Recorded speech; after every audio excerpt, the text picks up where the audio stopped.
regulated entities are still going to have the same issue. And I think that a couple of the differences are everybody wants dollars. They're afraid of. In today's video, Michael Saylor, Executive Chairman of MicroStrategy, discusses Bitcoin ordinals, transaction costs, MicroStrategy's long-term vision, and the future of money. It seems like the SEC continued with their all-out assault. But I think that the assault's on crypto, or certainly the read that I get is that the assault is on crypto, not that much on Bitcoin, right? What are your thoughts there?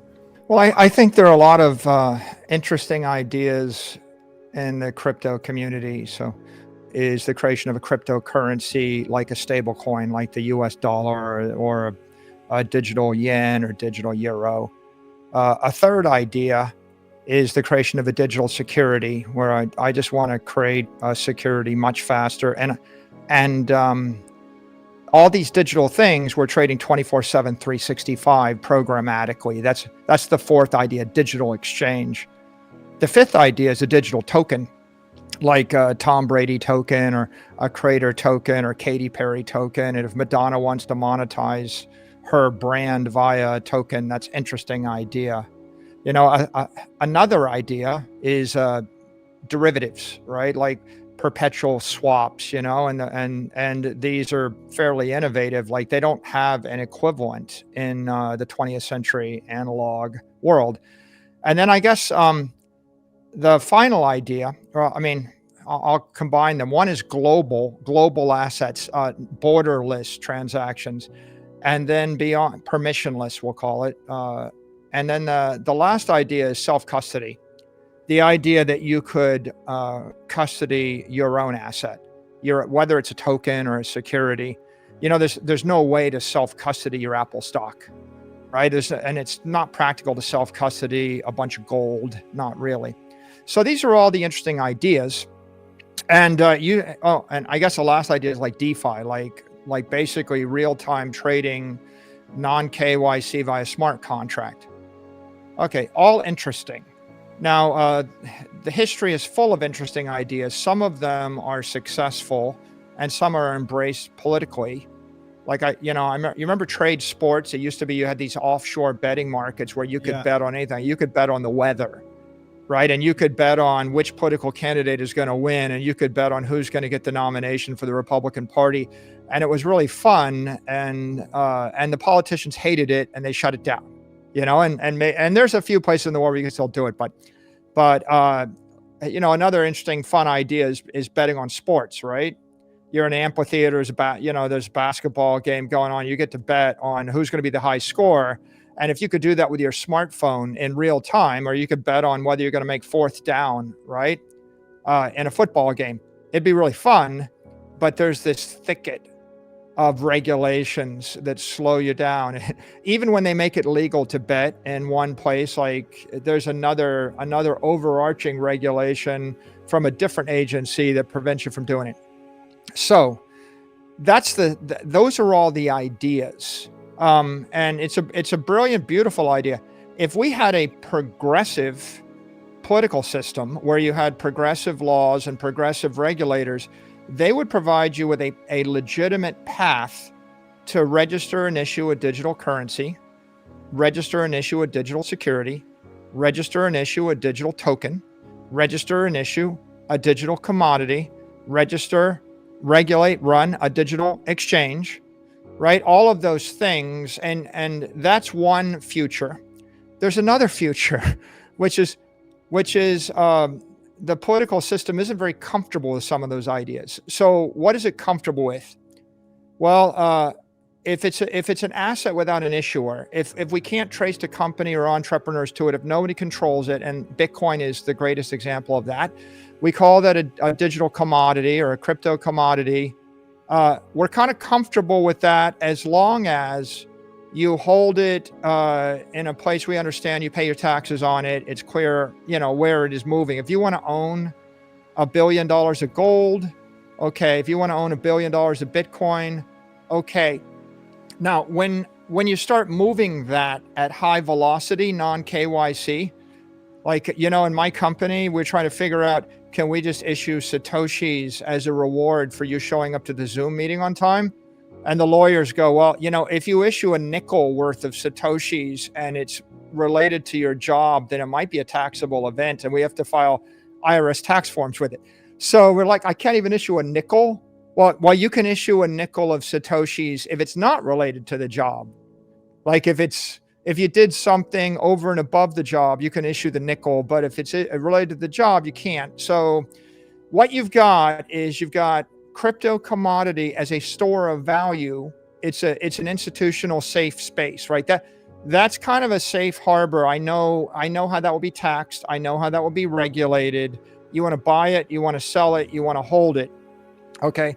So when the regulators say, okay, Bitcoin's a digital commodity, when Janet Yellen says, it's a digital asset, when they say it's a speculative, volatile digital asset, what they're saying is, as long as it's scary and volatile and it is legitimately an asset that no one can manipulate, well, whatever, you can do what you want with it, but just pay your taxes on it and report it. Now, we get to the other ideas like stable coins. Well, if you look at the Paxos lawsuit, the Wells notice, if you look at the Custodia denial letter, if you look at most of the legal case law that's come out, it's very clear that the banking regulators aren't comfortable with millions of dollar digital assets that amount to large amounts of money trading in dark pools, non-KYC at high velocity. They just don't like that idea. Hence, Silvergate doesn't get political support. Signature doesn't get political support. Custodia wanted to issue an AVIT. There would be a stable coin backed by dollars and an FDIC regulated institution circulating on Ethereum. They did, and if you read the denial letter, it's 75 pages long. It's not 50 pages of bickering about fractional reserve banks or non-fractional reserve banks.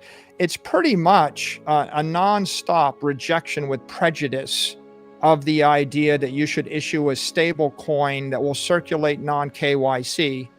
The idea being maybe $1 million of that's going to go to a sanctioned entity in Russia and Iran, in some place we don't want to do business. Ron, I have a free education site, Saylor.org. Yeah. We give away free education. Okay, are you ready for this? It's illegal to give away free education in Iran, to Iran. Like, we can't even provide to Iran. Yeah. Yeah, you understand? To Iran. Like, we can't even provide like free calculus, right? Like, there are certain sanctioned entities where, like, my company can't sell software to sanctions entities. We can't give away free stuff or services, anything of value. So you can imagine, if they don't want you to give away free algebra to a sanctioned entity, they probably don't want millions of US dollar stablecoin to circulate. So that idea. But hold on, Mike, what's the difference between millions of dollars of US stablecoin circulating and millions of dollars worth of Bitcoin circulating? It's probably as easy to move Bitcoin as it is to move the USDC. What's the difference to the regulators? Well, I think at the end of the day, they're going to be comfortable with low velocity Bitcoin held as a store of value property, right? They're not going to let Cash App, send a Lightning transaction to Iran, right? So regulated entities are still going to have the same issue. And I think that a couple of the differences are, everybody wants dollars. They're afraid of, sometimes there are two things that Bitcoin doesn't have that people in the crypto community claim to have fixed. Bitcoin's not totally private, right? It's a public blockchain, so you can see the transactions on the public blockchain. And Bitcoin is volatile and unpredictable. So if you fix that by creating a stable coin, which is non-volatile, and then you move it, and the third is kind of slow, but if you move it fast, if you move it privately, and you move it stable, you just fix the defect, but that makes it highly desirable. And so it's too good, because now it competes with the US dollar, and sometimes you don't want to be that good, right? It looks like currency as opposed to property, right? Coming back to this issue, right? Is Bitcoin money? Is it currency? It's not really currency, because every time you move Bitcoin, it creates a taxable event. It's not legal tender. Whereas a dollar is currency, so you can move it 100 times a day without generating 100 taxable events. So in this particular case, what I'm getting to is there's not a lot of political support for digital currency right now. A year ago, 2 years ago, it was less clear, but certainly all of the actions over the last 6 months indicate that there's a rejection with prejudice of the idea of digital currency. And, if you're looking for examples, the Paxos Wells notice, the Custodia denial letter, the shutdown of Silvergate Bank, the shutdown of Signature Bank, and the rejection of stablecoins on the Canadian exchanges, that's 5 data points. You can draw a line between that. And the conclusion that you come to is it's not welcome. Now, there's 2 reasons it wouldn't be welcome, right? I'm not telling you, I'm not making a judgment whether it should or should not be. If you'd asked me 2 years ago, I would have said, hey, stable dollars as digital currency could circulate in volume trillions and trillions of dollars. It's good for the US dollar, good for the world. But the point is, it's above my pay grade. I don't make the law and I don't run the regulator. So here's why, if I'm trying to figure out why the regulators would be against it, here's the 2 reasons. One, because I can move $100 million of US dollars in a split second to a sanctioned entity, whether it's a Russian entity or an Iranian entity or someone on the sanctions list. They don't like it for that reason, because currency is in addition to be a medium of exchange, a unit of account, and a store of value, it's also a system of control. Okay, and so we're evading that control. That's KYC, counterterrorism, know your customer, all this, et cetera. So that's one reason they don't like it. There's another reason they don't like it.